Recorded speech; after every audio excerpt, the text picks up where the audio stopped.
ನಮಸ್ತೆ ಕರ್ನಾಟಕ. ಇವತ್ತು ನಾವು ಬೆಳಗ್ಗೆ ಎದ್ದು ಮೈಸೂರಿಗೆ ರಾಣಿನ ತಗೋ ಬಂದಿದೀವಿ. ಏನಕ್ಕೆ ಅಂತೀರಾ, ನಮ್ ರಾಣಿಗೆ ಎಲ್ಲ ಇತ್ತು, ಆದ್ರೆ ಇದೊಂದು ಮಾತ್ರ ಕಡಿಮೆ ಇತ್ತು. ಅದೇ ಡಾಂಪ್ರಿಂಗ್ ಎಲ್ಲ ಮಾಡಿಸಿದ್ಮೇಲೆ ಸ್ಪೀಕರ್ ಹಾಕ್ಸ್ಬೇಕು ಅಂತ ಅನಿಸ್ತು. ಅಂಗಡಿಲಿ ಕೇಳಿದಾಗ ಎರಡೆರಡು ಇದೆ ಅಂದ್ರು. ಇಮಿಡಿಯೇಟ್ಲಿ ಆರ್ಡರ್ ಮಾಡಿದ್ರು. ಬ್ಯಾಂಗ್ಳೂರಿಂದ ಬರ್ತಾ ಇದೆ ಅಂತ ಹೇಳಿದ್ರು. ನಾನು ಅಜರ್ ಬೈ ಟೂ ವೀಲರ್ ಎತ್ಕೊಂಡು ಸಬರ್ ಬಸ್ ಸ್ಟ್ಯಾಂಡ್ ಕಡೆ ಹೋದು. ನೋಡಿ, ಗಣೇಶನ್ ದೇವಸ್ಥಾನದಲ್ಲಿ ಎಷ್ಟೋ ದಿನ ಗಾಡಿ ಪೂಜೆ ಮಾಡಿಸಿದೀನಿ ಮೈಸೂರಲ್ಲಿ ಇದ್ದಾಗ. ಅಮೃತ ಸಿಗ್ನಲ್ ಹತ್ರ ಬಂದ್ ನಿಂತ್ಕೊಂಡಾಗ ನಮ್ ಕಣ್ಣಿಗೆ ಬಿದ್ದಿದೆ ವಿ.ಬಿ. ಬೇಕರಿ. ಇಲ್ಲಿ ನಿಮ್ಗೆಲ್ರಿಗೂ ಗೊತ್ತು, ಹನಿ ಕೇಕು ಮತ್ತೆ ದಿಲ್ ಪಫ್ಸ್ ಬಹಳ ಫೇಮಸ್ ಅಂತ.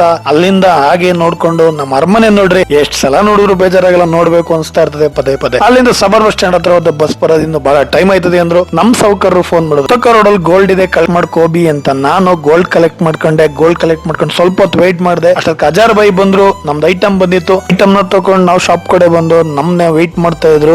ನಮ್ಮ ಹತ್ರ ಐತಿ ಇನ್ನೆರಡು. ಆಲ್ರೆಡಿ ನಾವು ಬರೋಷ್ಟ್ರೊಳಗೆ ವೈರಿಂಗ್ ಕೆಲಸ ಎಲ್ಲ ಮುಗಿಸಿ ಆಂಪ್ ಎಲ್ಲ ಫಿಟ್ ಮಾಡಿದ್ರು. ಸಿಸ್ಟಮ್ ಎಲ್ಲ ರಿಮೂವ್ ಮಾಡಿ ವೈರಿಂಗ್ ಕೆಲಸ ಮಾಡ್ತಾ ಇದ್ರು. ಅಷ್ಟಕ್ಕೆ ಶಾಪ್ ಕಡೆಯಿಂದ ಬರ್ಗರ್ ತರಿಸಿದ್ರು. ಬರ್ಗರ್ ತಿಂತ ಹಂಗೆ ಶಾಪ್ ತಗೊಂಡು ವಿಡಿಯೋ ಮಾಡಿದೆ. ಇಲ್ಲ, ಆಲ್ ಆಕ್ಸೆಸರೀಸ್ ಅವೈಲೇಬಲ್ ಇದೆ ಈ ಶಾಪ್ ಅಲ್ಲಿ. ನಿಮಗೆ ಈ ಭಯ ಅಂತೂ ತುಂಬಾ ಚೆನ್ನಾಗಿ ಕೆಲಸ ಮಾಡ್ಕೊಟ್ರು. ನೋಡಿ, ಸಿಸ್ಟಮ್ ನಾವು ಒರಿಜಿನಾಲಿಟಿ ಹಾಳಾಗಬಾರ್ದು ಅಂತ ಇರೋ ಸಿಸ್ಟಮ್ ಗೆ ಕಲೆಕ್ಷನ್ ಕೊಡ್ಸ್ಕೊಂಡಿದೀವಿ. ಇದೇ ನೋಡಿ ನಾವು ಫಿಟ್ ಮಾಡಿಸ್ತಿರುವಂತ ಕಾಂಪೋನೆಂಟ್ ಸ್ಪೀಕರ್ ಅವರ ಕಂಪನಿದು. ಡಾಂಪರಿಂಗ್ ಮತ್ತೆ ಸ್ಪೀಕರ್ ಮುಗಿದ್ಮೇಲೆ ಸಾಂಗ್ಸ್ ಹೆಂಗ್ ಬರ್ತಿದೆ, ಮ್ಯೂಸಿಕ್ ಹೆಂಗ್ ಬರ್ತಿದೆ ಒಂದು ಕ್ಯೂರಿಯಾಸಿಟಿ ಇತ್ತು. ಆಂಪ್ ಎಲ್ಲ ಸೆಟ್ ಮಾಡಿದ್ಮೇಲೆ ಅಂತೂ ಬಹಳ ಸಖತ್ತಾಗಿ ಬಂತು. ಕಾರ್ ಕಲೆಕ್ಟಿವ್ ಇಲ್ಲೇ ನಾವು ಎಕ್ಸ್ಟ್ರಾ ಫಿಟ್ಟಿಂಗ್ ಮಾಡಿಸಿದ್ದು. ಕೆಲಸ ಎಲ್ಲ ಮುಗಿದ್ಮೇಲೆ ನಾವು ಊರ್ ಕಡೆ ಹೊರಟು. ವಿಡಿಯೋ ಇಷ್ಟ ಆಗಿದ್ರೆ ಒಂದು ಲೈಕ್, ಒಂದು follow. Bye bye, good night.